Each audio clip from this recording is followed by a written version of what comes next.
Okay, so today I want to talk to you about an issue that we all know is important, and every once in a while we're reminded about it. And I wanted to take this opportunity to remind everybody how important an issue this is, and to remind you that if bad actors wanted to, they could change our lives in a matter of minutes. And of course, I'm talking about cybercrime. So let's get to it. All right, so let's start by reviewing the situation. How big of a problem is cybercrime? In 2020, Cybercrime magazine wrote that if it was measured as a country, then cybercrime, which was predicted to inflict about $6 trillion in damages in 2021, would be the world's third largest economy, behind the United States and China.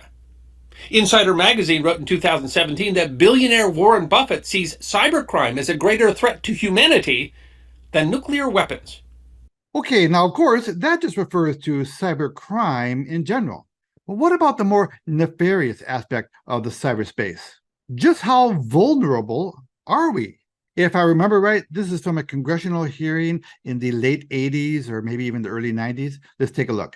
I'm informed that you think that within 30 minutes, the seven of you could make the internet unusable for the entire nation. Is that correct? That's correct. Actually, one of us with just a few packets.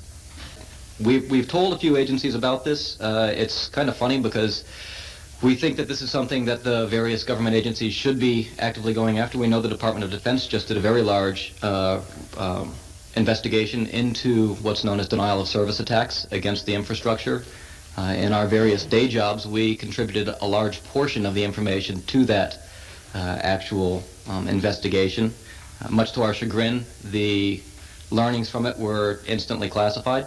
Now, of course, the entire world of cybersecurity has become infinitely more sophisticated and complicated since those hearings. But with this increase in sophistication in our technology, our day-to-day lives have become far more dependent on things that are beyond our control. Now, every once in a while, we get a really big scare in the technology space, and we're reminded about our vulnerabilities. Do any of you remember this story?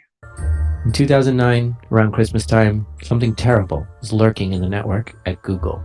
Security plays a vital role at Google, and everything has to have the best protections.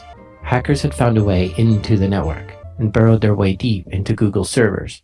Google detected this activity and realized pretty quickly they were dealing with an attack more sophisticated than anything they've ever seen. They found that when the hacker executed the attack, they ran it out of a folder called Aurora. So every single aspect of our lives is vulnerable to cyber attacks.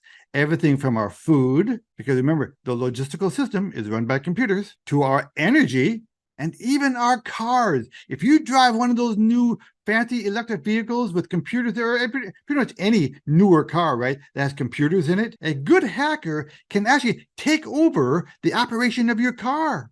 I worry about the direction that we're going as a culture and as a community and as a world with technology. I feel like we're losing some of what makes us human.